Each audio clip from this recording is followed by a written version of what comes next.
welcome to another episode of Tomes and Tunes. I'm just tuning up my guitar when that little intro thing played. We tune because we care. I am Arielle Silver, your Tomes and Tunes host. This is a weekly book talk and song swap with songwriters from all over the place. And I am very happy to have a new media partner. Far West Regional Folk Alliance has been helping out a little bit with the show to get the word out.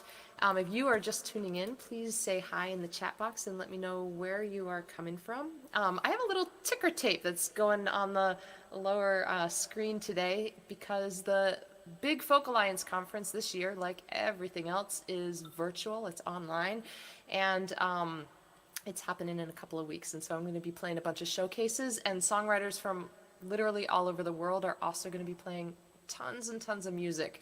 Basically, is happening in those few days. So I put this little ticker tape, and you can find all of my showcases at that link, and just keep your ears out for a ton of great music coming up. Let me just turn off my ringer. Looks like I left that on. Whoops.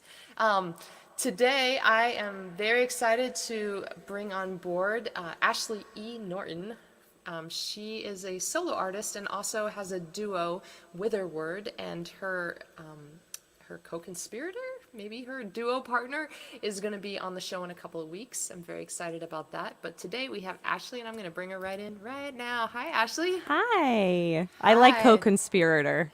Yeah, what do you guys, I realized when I was about to say that, I was like, wait, what is that word? I just said duo, so how do I then describe that? Yeah, partner. I know, co-conspirator. That's good. I like it. Like you guys are up to no good. Exactly. It's got this like dark, ominous side of our folk music. So you guys have been doing some duo conspiratorial work during the time of COVID, but would you be so kind as to share a little bit about what you were doing together before COVID hit? What is the group and what is the I don't know, what does that world look like? Well, it looked very different than it does now. So we have been, I think Whitherward's been around for 7 years or something. We started in Nashville and we left because we were like, you know what, we want to go hit the pavement and pick up fans where like just around the world where we can. So we literally threw our guitars in the back of the car and we just never stopped touring. We took a move out west for a little bit, but even then we're like, you know what, let's just hit the road. And which is funny because it actually kind of ties in with the book that I'm going to be discussing today about exactly why we did that. So if I remember, I'll get back to it. But yeah, we literally, I mean, it sounds kind of unbelievable. And when I think about it, it feels unbelievable. I don't know how we did it. It feels like a blur, but we spent 5 solid years on the road without a home base, just constantly touring for, 200 and whatever shows a year. And sometimes we'd land in a place for a day at a time. Sometimes it would be weeks. Sometimes it would be a month, never longer than a month. It really just depended. And yeah, well, we went all over the United States and Europe a few times. And we were in San Francisco on March 7th, I believe, when we were like, I think we need to go home or I think we need to make a home somewhere because it doesn't look like this pandemic is going to be letting up. And I think they're going to be shutting things down. And they did. So Ed went and parked in Scottsdale, Arizona, and I parked in San Diego because that's where my boyfriend at the time was. And since we've gotten engaged and moved in together, and Ed and I started a podcast instead of touring. So, wow. And we don't know, obviously, nobody knows how long this is all going to last, but yeah. Do you think that you'll hit the road again when it's over? Are you and Ed kind of itching to get back on, or yes and no? Okay, now it's a new phase of life. Yeah, it's definitely a new phase of life. Honestly, we had been talking about not being on a permanent tour for a long time, for a couple years even.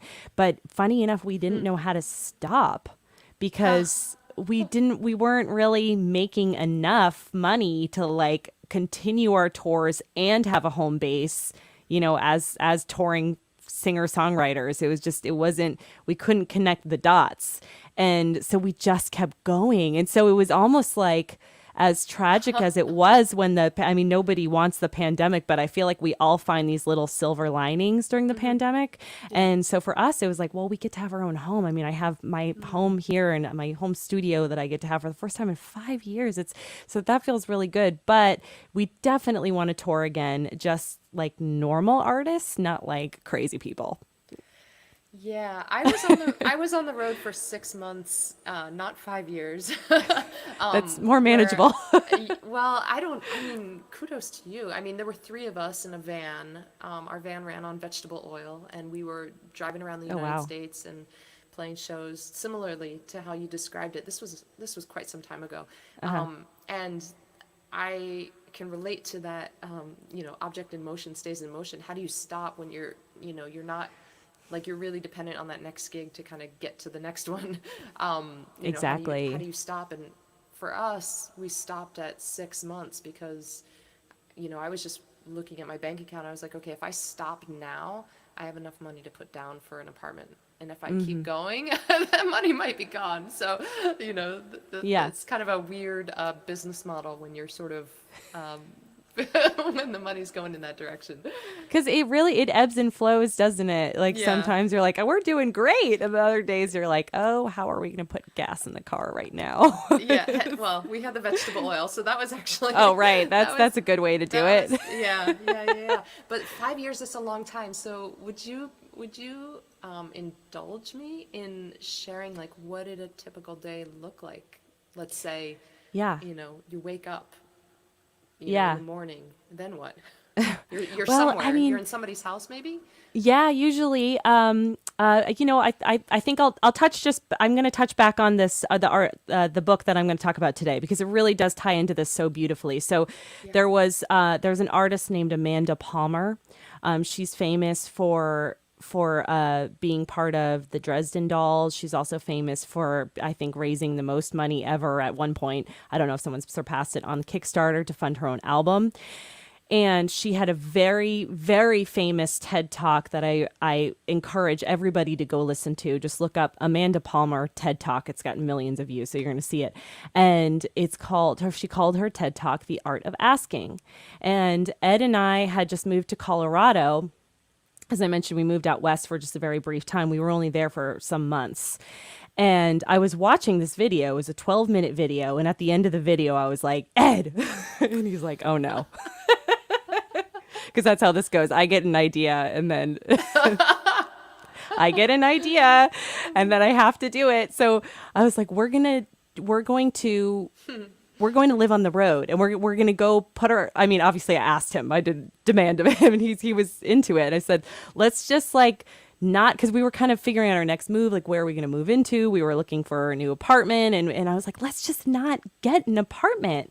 Let's just keep touring. Like I know how to book shows. We know how to perform. We know how to make money doing this. Let's just be minimalist, throw whatever we can in the car and just go. And Ed said, okay. And it was all because of this 12-minute video that I watched, which Have is you about, written to Amanda Palmer to tell her about this? no, because What she started? I think I should, but I haven't, because I just assumed that millions of other people had the same idea. Maybe they did it, but her idea, which then she went on to write an entire book about, which we'll get back to in a little bit, was don't be afraid to ask people for help in your journey, whatever it is, because there's two different kinds of asking. There's begging, which is not asking. That's desperation and that's begging. And then there's asking. And when you ask somebody, you're just asking and you're fully aware that the answer might be no, but you know what? The answer might be yes. And it's never a one-way street. It's an exchange. Like, will you let us come stay in your house? And the reason that they're going to say yes is because that means that if they're a fan of our music, we're going to come play for them. We might even put on a private show for them. We usually do. They have a really amazing conversation and develop into a friendship, or later we might offer them a place to stay in return. Like there's the options are endless. And sometimes most people don't even think about the return. They're just like, yes, we want to help you in your journey. Come. This is the return. I'm already returning, like a pay it forward thing, So we did exactly that, and the response was huge. I mean, if you want to restore your faith in humanity, and Ariel, it sounds like you already know a lot about this, and being on the road for 6 months is like, go on tour or invite a musician into your home, because it's just a beautiful connection that you develop with people on the road. So long story short, to answer your question, every day looked very different, because sometimes we'd wake up somewhere and we'd have to be somewhere the next day 8 hours later. But that said, Ed and we got into the best routine. We have the best working and business relationship, as well as friendship, as because we're not a couple like most touring male female duos usually are. We're not, but we have such a beautiful working relationship. And after that long, I know what he's gonna do. He knows what I'm gonna do. We don't even really have to communicate it that much. After a while, it's just this working machine. So he would typically drive from gig to gig, and I would open my computer, and we would have two different hotspots. So when one ran out, we would pull out the other one, and I would just sit there, book shows all 8 hours or however long it was to get to the next location. And that was a travel day. But then some days, we would try to book like 3 or 4 shows in the same city at a time, so we could kind of park it somewhere. And sometimes we need to get an Airbnb. We wouldn't always be able to find places to stay. But yeah, it's just every day was different. Besides the people, what were some of the places that you loved to visit? Were you able to stop and kind of commune with nature or explore a city, or were you just always go? Always. We made it a point to, especially if we were in a new city, we would, especially food, one of our favorite road activities, if we had a long drive, we would find a place to stop. Or if we were going to a new city, we would look up and be like, what is this city's like food thing?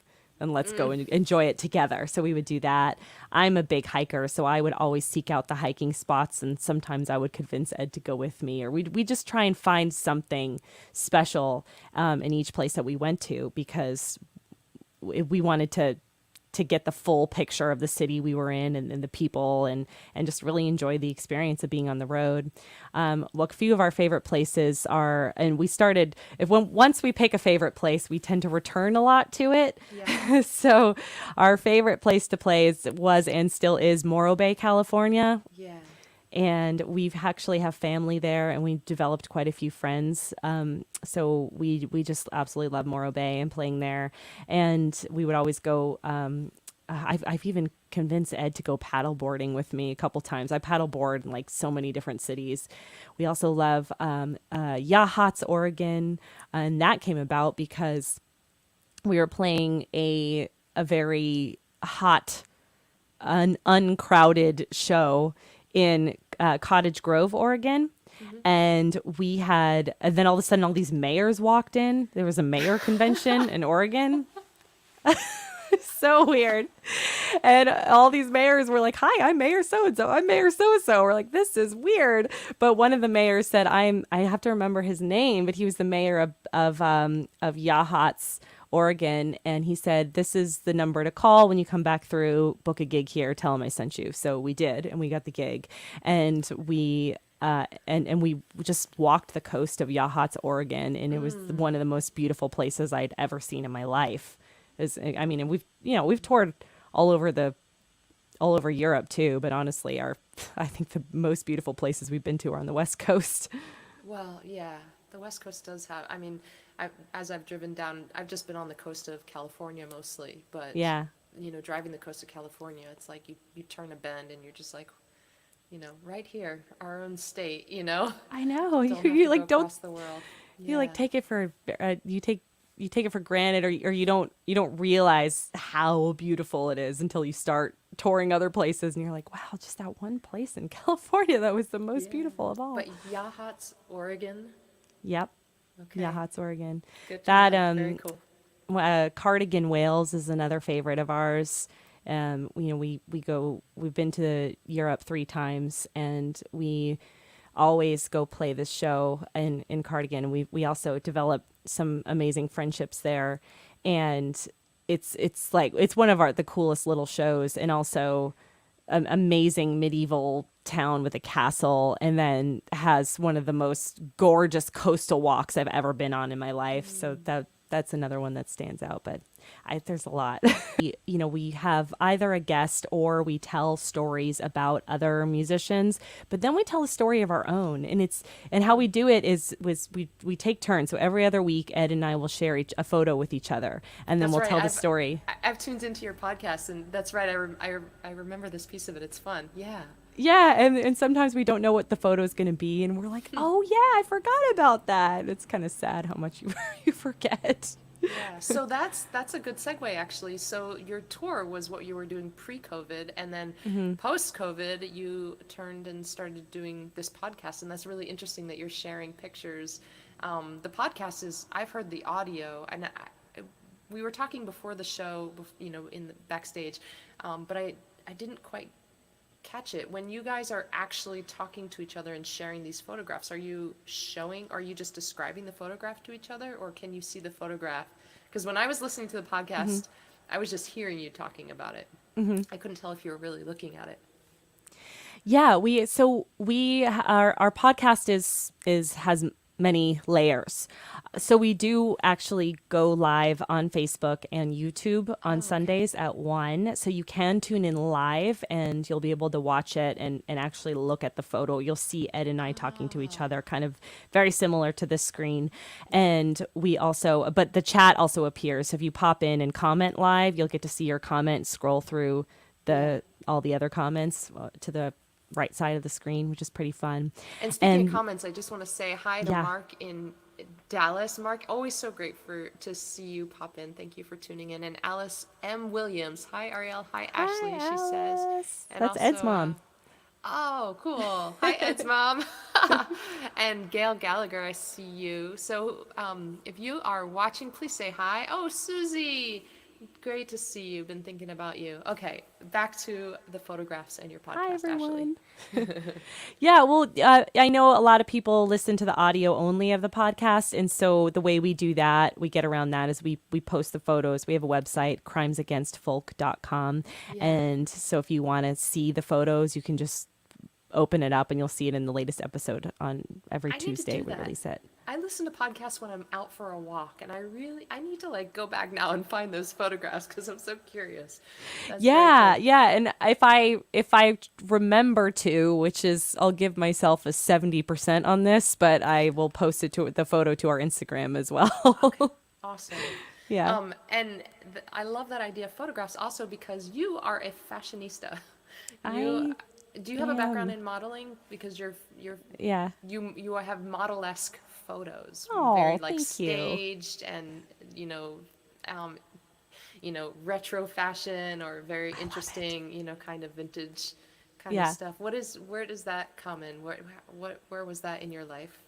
I was a very awkward teenager. I think, most of us were probably, but I was a very late bloomer and a very awkward teenager. And I discovered that I could model when I was 18. I was like, I'm pretty. Oh my God, I'm pretty. Like way too excited about it. So I found a photographer which is hilarious because I don't have everyone's probably like, she's a model. No makeup on and I look awesome today. But I do, I'm kind of I like the more natural look these days post pandemic. I think again, like most people, but I still love to dress up. So yeah, I did a few runway shows and then I met this photographer that I used to work with a lot and he got me into a couple of magazines. So it was very, very small level modeling, but I loved it. And it was again, being awkward your whole life. And then, when you hit your late teens and you realize that you're actually somewhat attractive and even beyond that. I mean, modeling isn't necessarily it's pretty and modeling aren't necessarily they don't necessarily need to be together, but I could pose and I had fun with it and I loved to dress up. So that's just always kind of stayed with me, even though I never really went towards the full modeling career. In fact, I remember having a conversation with my photographer that I was working with a lot, and he was like, I brought in a demo, and he's like, "You can sing." He's like, "You're a great model, Ashley, but you should do this, not modeling." And I was like, "Yeah, you're right. I should." So I kind of I gave it up as a passion or as a career and took it on as a passion. So I still love to take photos. I work with my best friend Michelle, my best girlfriend Michelle Pennington. She's a great photographer, so she and I would do a lot of stuff. And then recently, I've been working with this other photographer, Karen Gallagher, and we just have fun. I mean, we go out and I'm a vintage fashion freak. Like anytime I can dress up in another era, it just makes me so happy. It's ridiculous. I love it. Like I love putting on a flapper dress and pretending like I'm in the 1920s because I'm a nerd. And total nerd.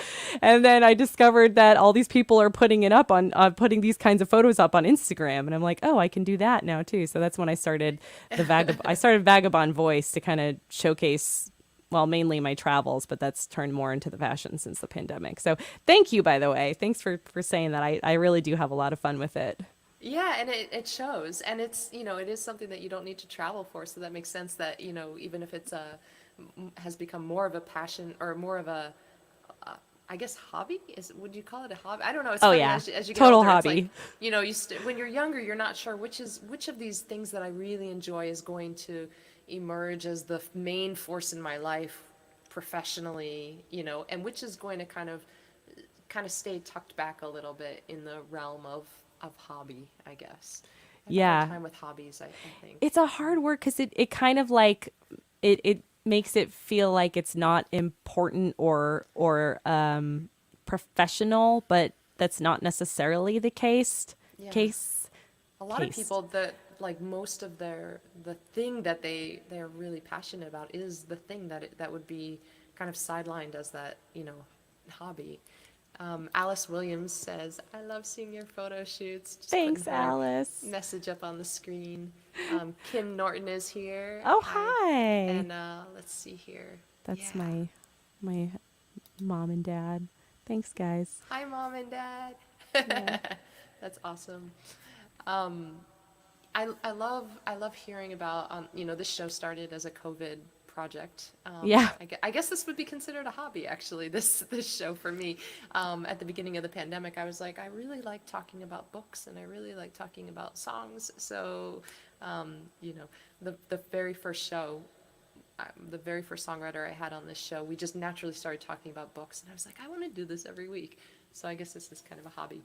Um, Do you think you're going to keep it up though, even, when we're able to get out and tour again?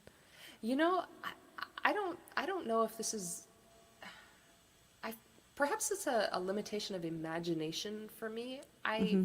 feel like I, like everybody, have scrolled forward in my imagination, like what is life going to be like then? But I cannot quite wrap my head around when that's going to be. Yeah.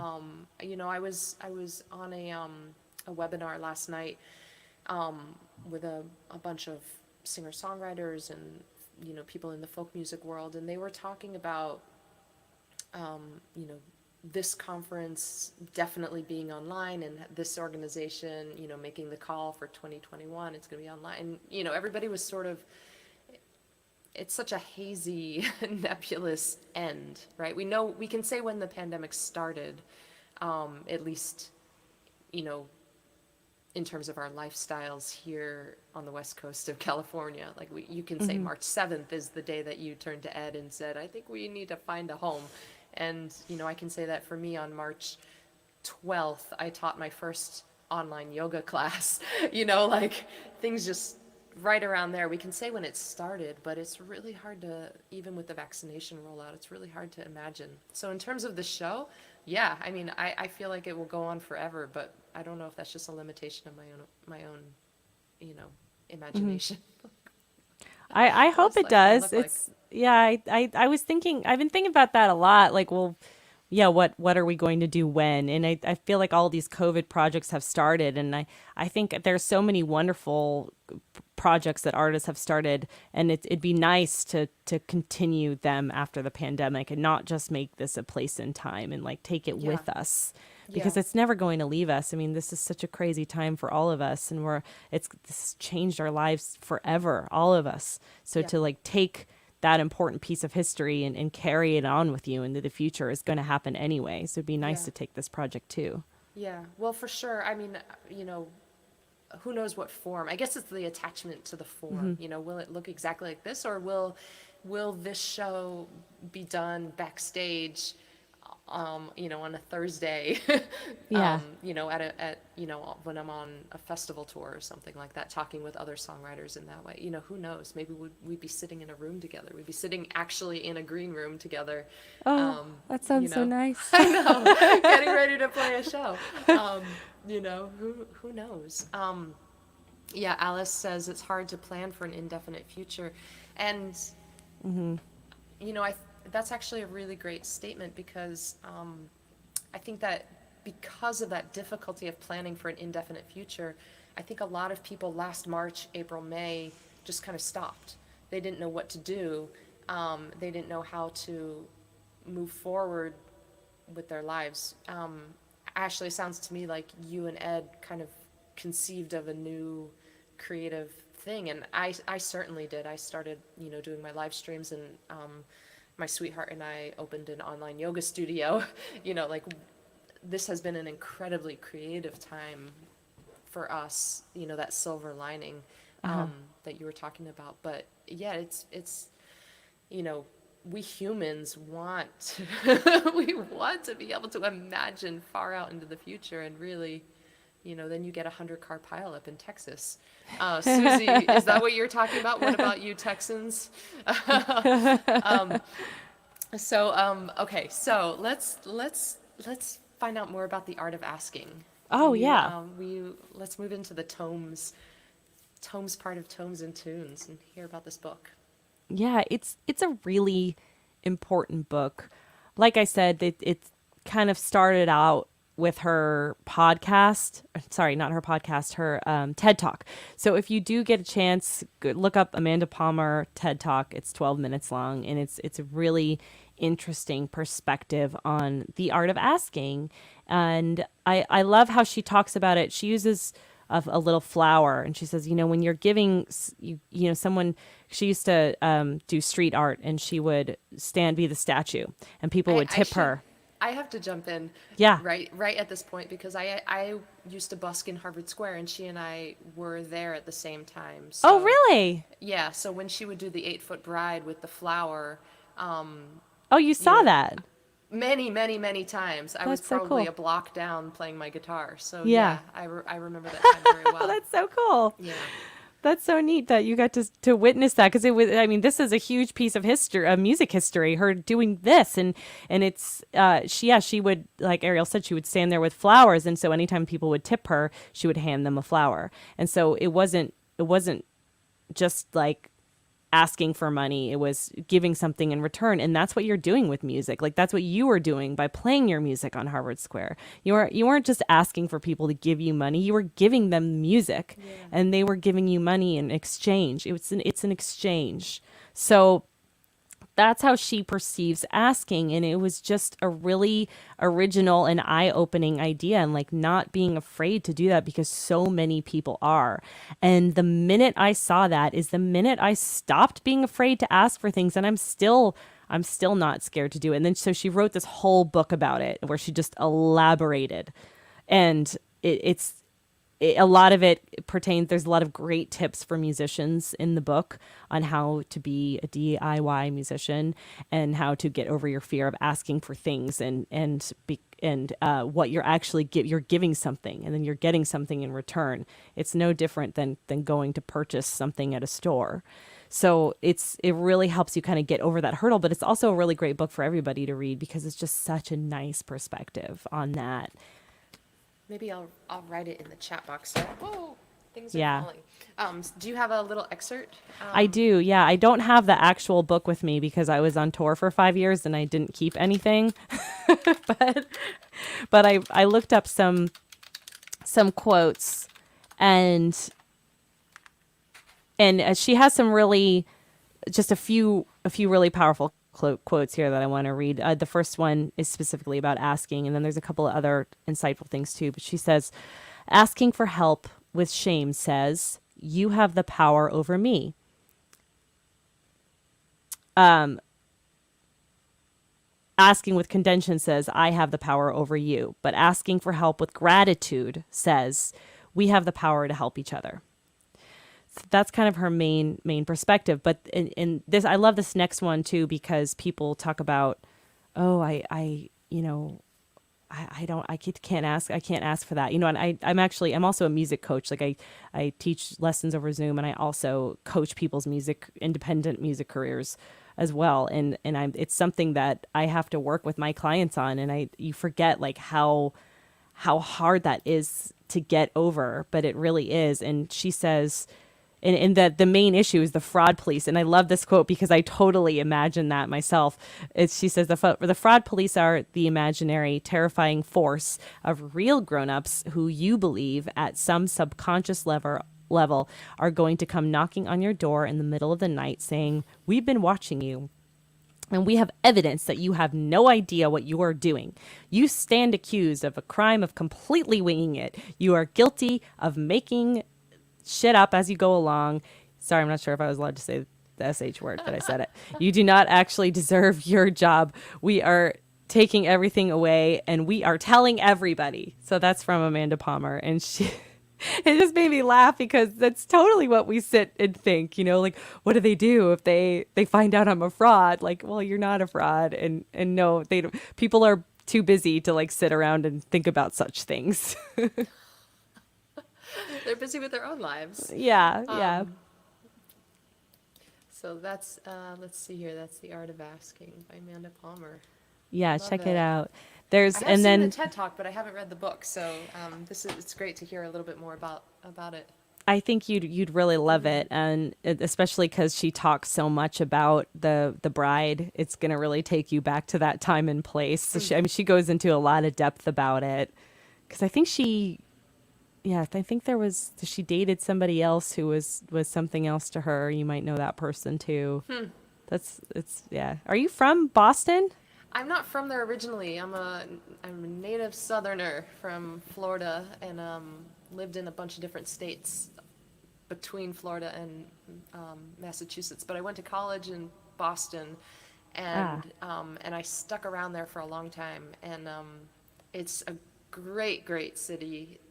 I think there are two major flaws with Boston, but everything else is awesome as far as I found. The cold flaws. and the traffic. Oh, well, the traffic didn't bother me. I mostly used public transportation, so I didn't care about the traffic. Made no difference. Yes, the cold / dark. But the other thing is that it's such an academic city. People come for college or graduate school, and then they move away. So it's a really transient city. You meet people, and I lived there for 11 out of 13 years, and when I go back to Boston, there are very few people that I know in the city, which is just crazy to me that I lived there for so long, and even a couple years after I left, going back there were still very few people. Everybody else had, one of the nice things is that you can fly around the country and visit all your friends from Boston, but to go back to Boston, if you went there for school, a lot of people are not there anymore. So that makes sense. I was actually born in Boston. Oh, wow. Yeah, I spent the first 11 years of my life in Wayland, Massachusetts. Oh, wow. Yeah. See, that's why I like you. I like those New Englanders.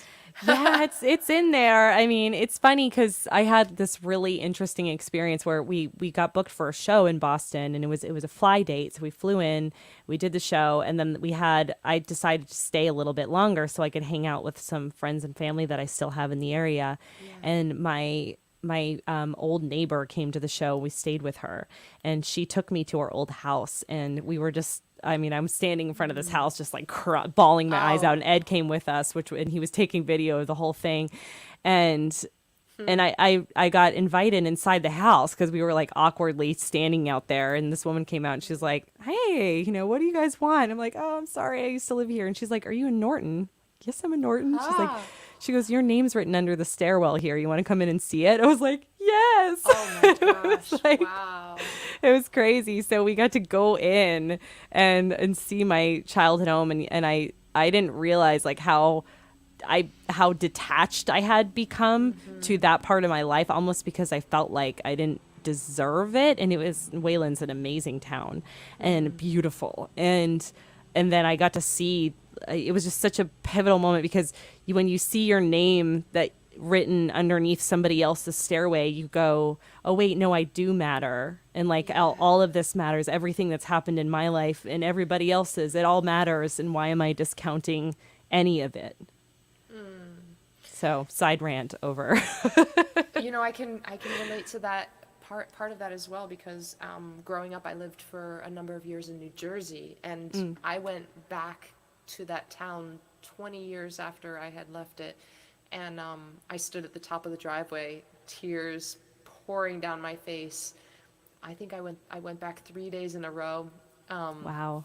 It's a mountain community, and the house is in the middle of the woods, and there's a lake behind it. And every day I would hike through the woods and just sit on the edge of the lake right behind the house. There's a good amount of woods. It wasn't like I was right in the person's backyard, but it was still part of that property. And the third day I was just standing at the top of the driveway again, crying, and the woman who lives there, I think she's still there. She invited me in to see the house, and wow, it's a really moving experience. Yeah. It felt to me like I hadn't realized how much sorrow and I don't know, there was something that was stitched back together in me just for being able to go inside that house and to be near it and to sit on the shore. There was something that healed deeply inside that I hadn't realized needed healing. That's so interesting. That's exactly how I felt. That's exactly how I didn't realize it either, and you see it and you go back and I don't know, it's there's a song in here, Arielle, we should write it together. Well, there is I think it's a Miranda Lambert song, and The House That Built Me. Yeah, Yeah. that song is, I cry every time I hear that song. That just captures it. But I'm sure there's always more than one song. So there's another song in there. I like that. I like the healing element of it is so interesting. Yeah. Because I just mentioned the woods, maybe I'll share a little bit of what I've been reading. Yes. With an excerpt from this. This is called The Overstory. It's a novel by Richard Powers.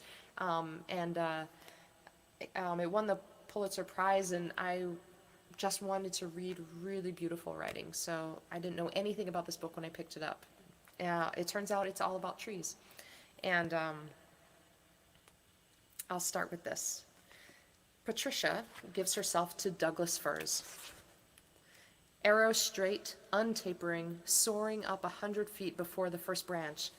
They're an ecosystem unto themselves, hosting more than 1,000 species of invertebrates. Framer of cities, king of industrial trees, that tree without which America would have been a very different proposition. Her favorite individuals stand scattered near the station. She can find them by headlamp. The largest of them must be 6 centuries old. He's so tall, so near the upper limits imposed by gravity, that it takes a day and a half for him to lift water from his roots to the highest of his 65 million needles. And every branch smells of deliverance. The things she catches Doug firs doing over the course of these years fill her with joy. When the lateral roots of 2 Douglas firs run into each other underground, they fuse.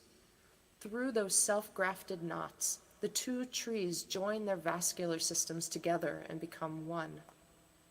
Networked together underground by countless thousands of miles of living fungal threads, her trees feed and heal each other, keep their young and sick alive, pool their resources into community chests. It will take years for the picture to emerge. There will be findings, unbelievable truths confirmed by a spreading worldwide web of researchers in Canada, Europe, Asia, all happily swapping data through faster and better channels. Her trees are far more social than even Patricia suspected. There are no individuals. there aren't even separate species. Everything in the forest is the forest. Competition is not separable from endless flavors of cooperation. Trees fight no more than do the leaves on a single tree. It seems most of nature isn't red in tooth and claw after all. For one, those species at the base of the living pyramid have neither teeth nor talons. I'll leave it at that. That's so beautiful. What an interesting perspective of a tree.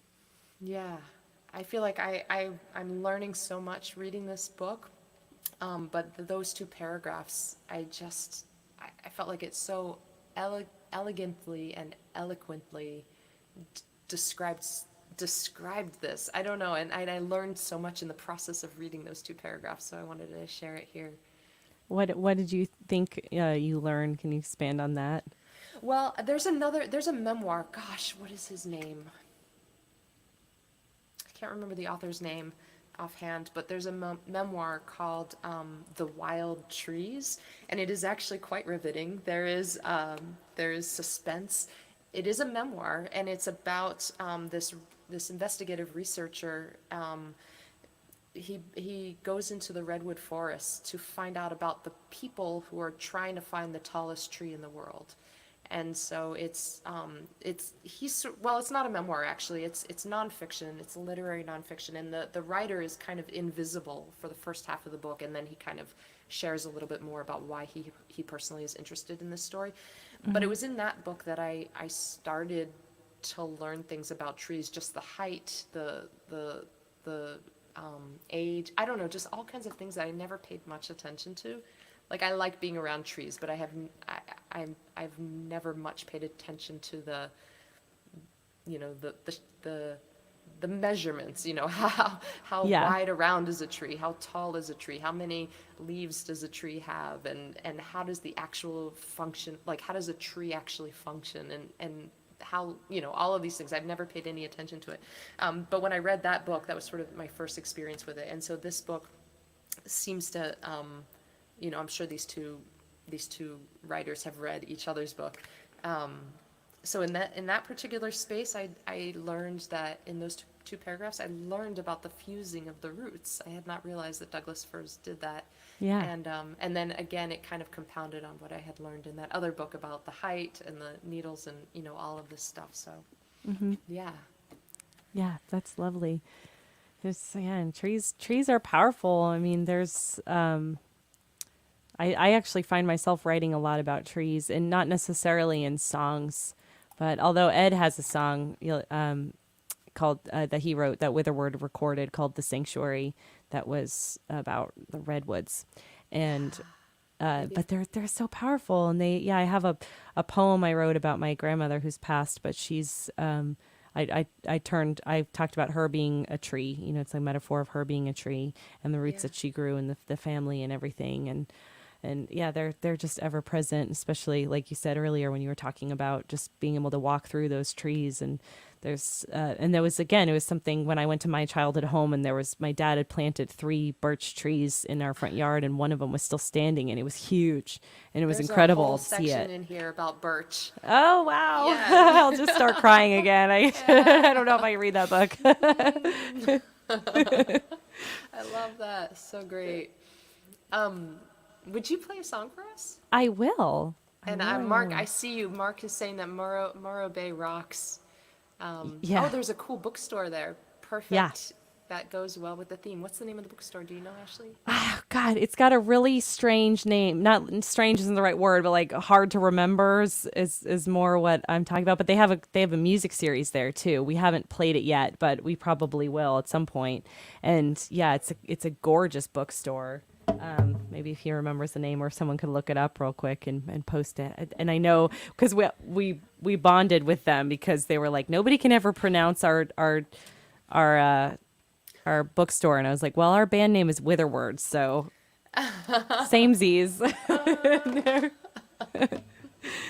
So it kind of caught my eye. But they have a great music scene there as well, and there's some really lovely like smaller venues to play, and especially in San Luis Obispo and some surrounding cities too. It's just there's a lot of music in the Central Coast, so it's a cool place. But yes, I figured I released a solo EP this week, and what's funny about it? Thank you. Well, I hadn't really intended on doing it. It was a total spur of the moment decision, and it's more of a collection than it is an EP because I've been writing a lot of music since the pandemic, and I have been recording a lot of it online with artists I've met from around the world. And some of them are in South Africa, some in Brazil, England, Florida, Canada, just everywhere. And it's been such a creative and cool time of collaboration. So the EP doesn't really make sense as a whole. All the songs are mastered differently and mixed differently, different instrumentation, but the thread is they're all about heartbreak.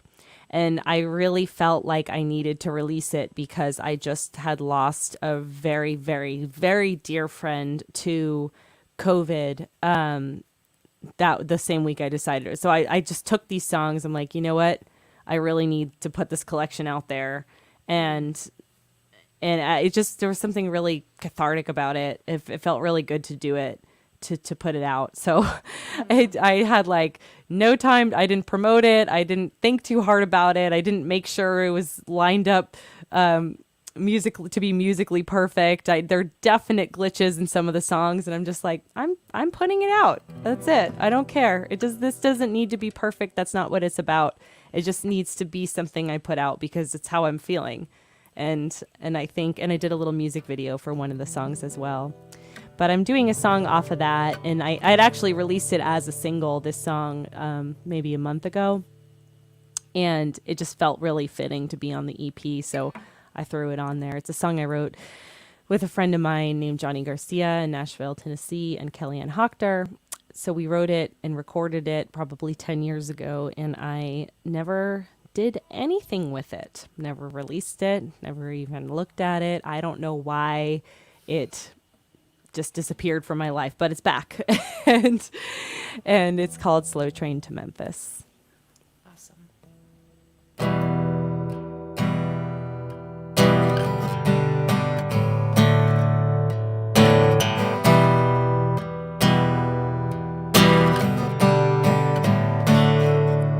I woke up to the sun going down, taste of goodbye still on my tongue, a shot of a whiskey to chase the burn. I'm on a one-way track, I won't return. I wanna take a slow train to Memphis, close these red eyes when I hear the blues. I wanna find grace in every shadow, 'cause the light reminds me of you. Gonna take a slow train to Memphis.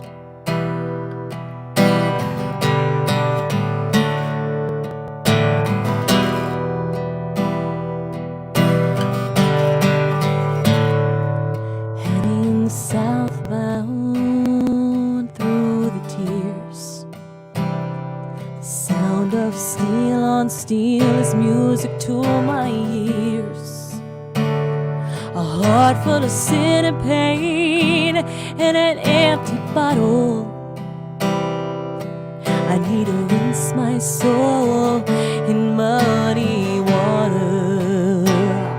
I'm gonna take a slow train to Memphis, close these red eyes when I hear the blues. I wanna find grace in every the light reminds me of you. Gonna take a slow train to Memphis.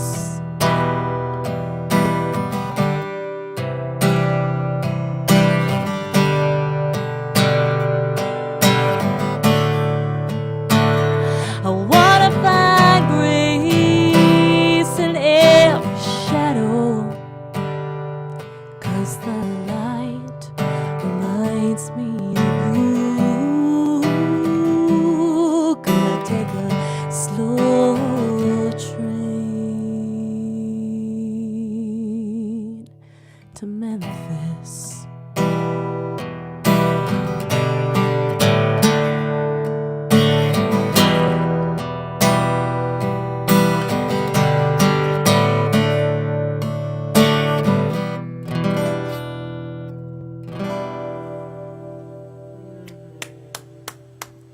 Thank you. I love that stretch out at the end where you just say slow and you just hold it for a bit just before that last train to Memphis. Oh. Thank you. And the steel on steel, it's such an evocative, like, oh yeah, that sound. It's really creative to think about that. It's so Yeah, we beautiful. all know Thank that sound, right? you. Totally. Yeah, really lovely song. Thank you for sharing that. Thank you. Thank you, Yeah. Susie. Thanks, everybody. Yeah. Emily. nice. Oh, Emily's here. Oh, yeah, Emily, I might be a few minutes late to our session. I'm going to text you. Yes. We have a session in like 10 minutes. Okay, then Like, I'll why play. is my music teacher on the show? That's funny. Emily, she'll be right there with you. You just stick tight. I'll just play this song real quick and then you guys will be off. 2 shakes of a lamb's tail. Oh, that's so funny. That's the thing about music. It takes place over time, right? I had it in my head. I was literally just thinking about that like 10 minutes ago because had it in my head for some reason that the show was from 1 to 2, even though I know it was from 2 to 3 because the sound check is 1:30. But yeah, the time wasn't working with me today. So about 10 minutes ago, I was like, I need to text Emily and tell her I'm going to be late because that timing didn't work out. I don't know how I have managed up to this point to not have any time zone snafus, but I had a major one last Thursday. The first time in this COVID time with all the webinars and Central Time and Eastern Time and Pacific and, everything. Somehow it had not hit me in any negative way until Thursday, and I missed 3 meetings Oh, on Thursday because I was just doing math wrong. So I think I used to be pretty good in math when I was in K through 12 or whatever. And kids, what they say, if you don't use it, you'll lose it. So keep your math skills sharp because, it's one day. true. I mean, I feel like there's a lot of math involved in music, but it's different. It's just a very different way. Yeah, very, very different. All right. Well, so this is definite. I won't use numbers to describe this turning around from the gaiety of laughter back into a little bit along the lines of what you were just singing about, a song about loss. So, and thank you all for tuning in, for being here. So grateful. Yeah, and thank grateful you. for Ashley, you being here. Aw. Oh my God. I remember how we were talking about earlier how I was tech savvy. I just figured out now how to look at all the comments on this thing. So hi everyone. Hi Bonnie. Hi Alice and Mark. Kim, Dad. Anyway. We're doing it. Making And now it you'll work. know for next time. That's where the comments are. All right, here we go. Here we go. Where is it? Where is it? Don't you love that? Yeah, I know.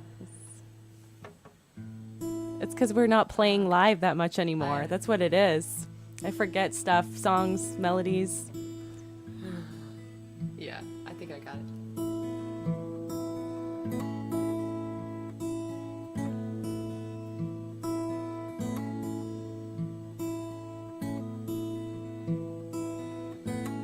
I waited for you.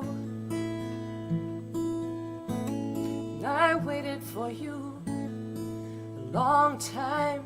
Stood outside the schoolyard, the swings twisting in the wind. And I prayed for you.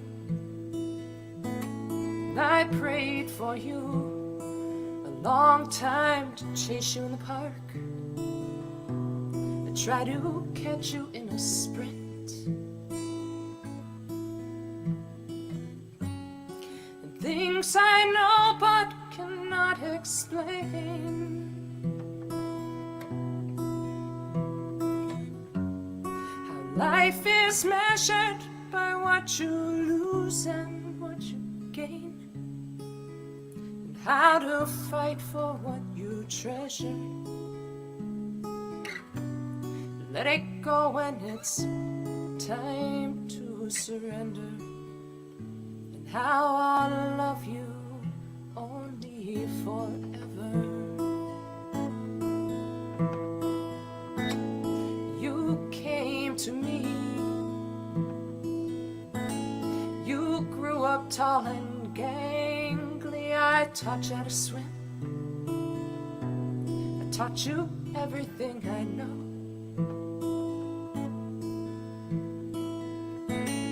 But maybe God was lonely, or fate knew all along I'd protect you with my life. But Lord knows I'm not that strong.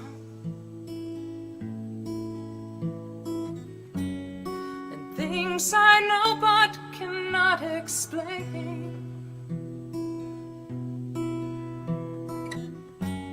how life is measured by what you lose and what you gain, and how to fight for what you treasure.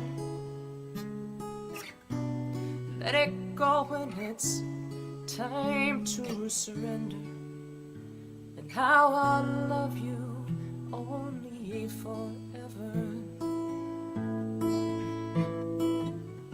They say wounds yield a purpose, and cracks bring the light. All I know is stone on the earth, an angel in the sky.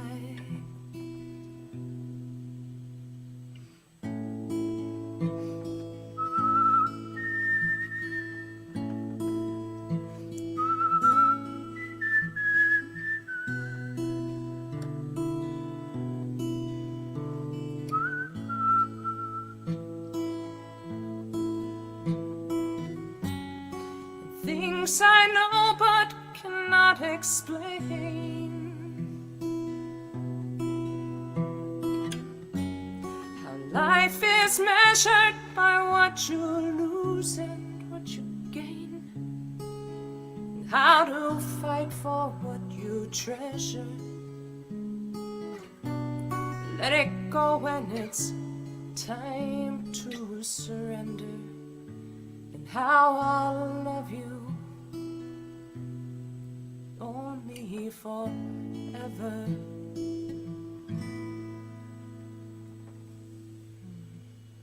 Oh my God, that was gorgeous. Thank you. Oh, I'm tearing up over here. What is that? Is that a personal story? That's a story from a woman that I had lunch with. Well, she and I were at a we were at a writers conference together, not a music writing, but a literary writing conference. And I can't remember how it happened, but on the last day of the conference, just over the course of the week, we had bumped into each other, had some good conversations, and we sat down and had lunch together. And she is, 30 years older than me, perhaps. I'm not exactly sure. And, jolly, very warm, big heart, just a lovely woman. Her name is Rosalie Dearheart. And over the course of lunch, she told me the story about how she lost her son when he was 11 years old. Oh, And we spent the whole lunch just talking about loss. And, she's an older woman now, and that had been a long time earlier. And she talked about more about how that loss had turned into something else over time, and it had led her eventually to becoming a writer and to write several books and to, you know, I mean, I guess, you know, when you're, it's like, how do you get over that? You know, and then, when, you know, when you're in that kind of crisis and at a moment like that in your life, you know, you can either completely succumb to the darkness or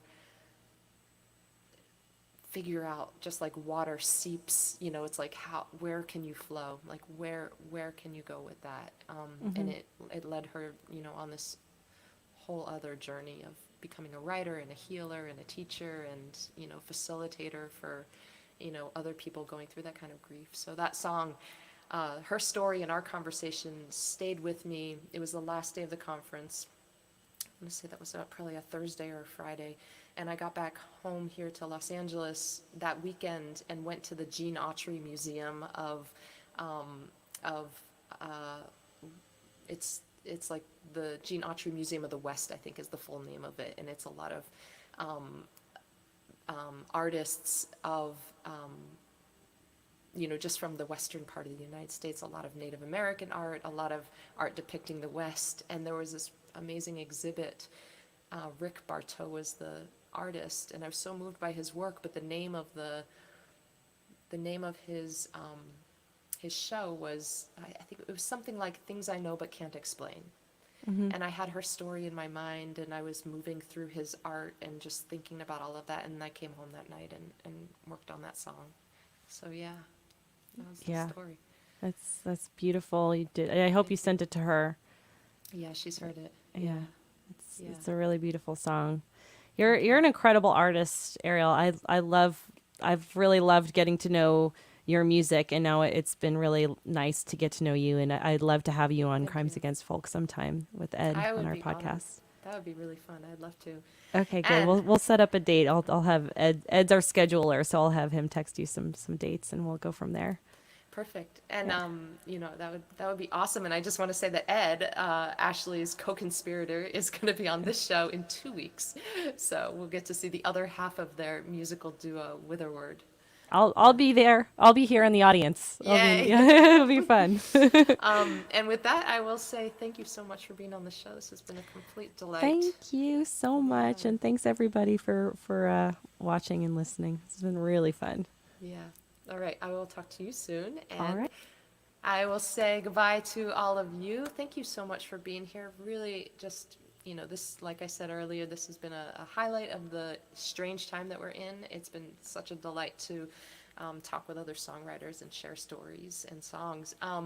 That ticker that's going across the bottom, if you didn't hear what I said about it at the beginning of the show, Folk Alliance is doing their conference this year online, and Folk Alliance is an amazing conference where the focus really is on the song and on music, and there are going to be, it's all online, so there are going to be a ton of live streams for that time, February 22nd to 25th. Of course, the media partner for this show, TomesAndTunes, is the West Coast Regional Folk Alliance organization. That they're called Far West, and this is for the big Folk Alliance conference. I'm playing 7, including my TomesAndTunes that week. Which is the week that Ed will be on the show, actually.